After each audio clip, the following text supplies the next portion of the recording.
Good morning everyone. Ito na naman, exercise naman ulit tayo ngayon. Pang day 7 pa ng week 3. Ayan.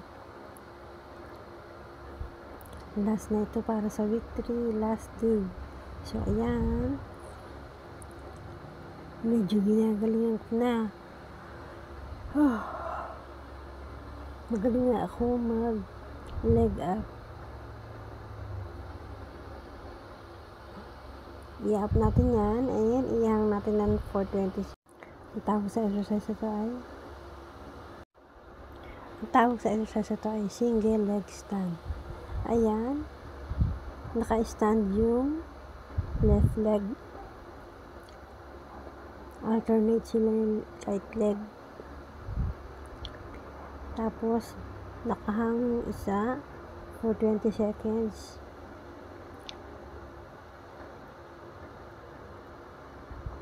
Gagawin natin yan 20 times for each leg.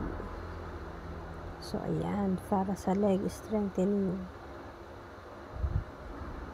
Huwag mong sawang mag-exercise. Dahil makakatulong ito sa paglakas ng ating legs.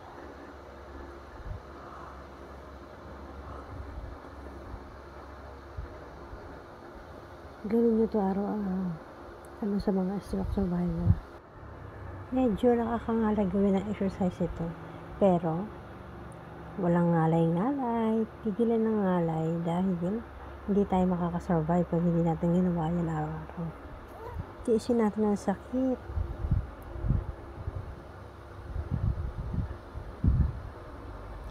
Ang ngalay ay kahirap sa exercise ito. Dahil pampatibay ito ng lakas ng ating legs. Ayan. Kunwari, nakatayo ka ng diretso. And then, ayan, lumiliko-liko, Ayan aking stroke leg. Ang aking nakahang. So, medyo mahirap. Ayan, yung stroke leg ko naman na nakatayo, naka-standby.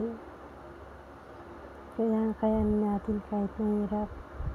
Kaya natin lahat ng hirap para sa ikalalakas ng ating katawan. Bawal humawa. Kailangan diretso lang ang kamay.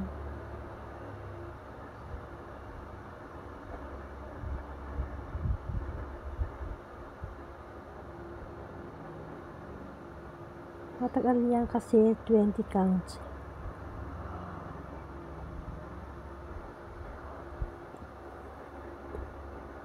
20 times each leg stand.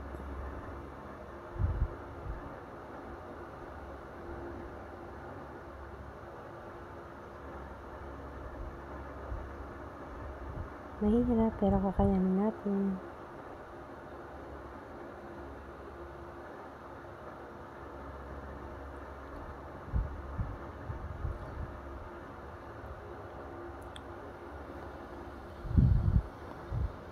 Hindi na ako tinuturuan ng coach ko kasi alam ko rin gagawin ko exercise.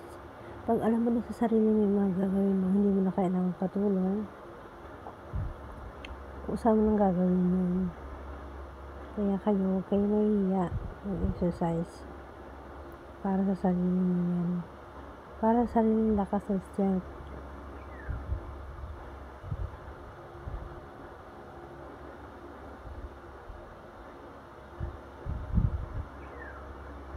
Ayan, hinihingal ako, napagod.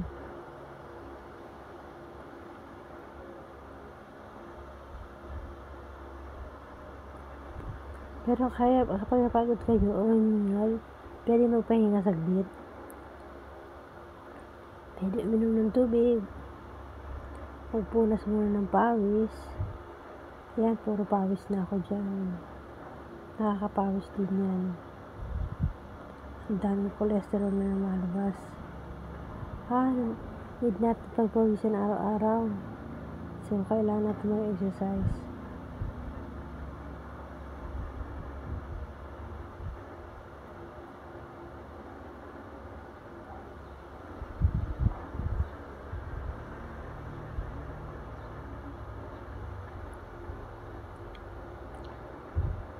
Oops, pahinga, hinga.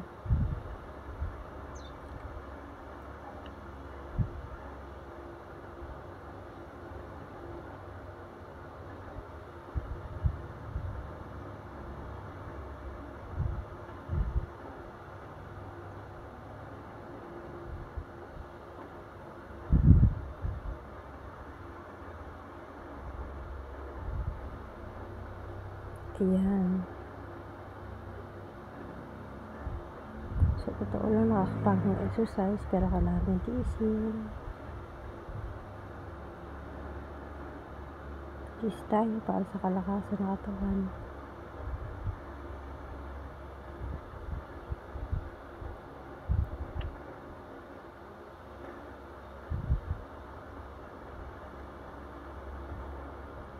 Ayan guys. Natutunan na kayo sa exercise. Pwede nyo rin gawin yan. Huwag mahiya mag-exercise. Kayanin para sa kalakasan natin katawan. I am a stroke survivor and always making exercise daily. Panoorin nyo aking video. Salamat sa panonood.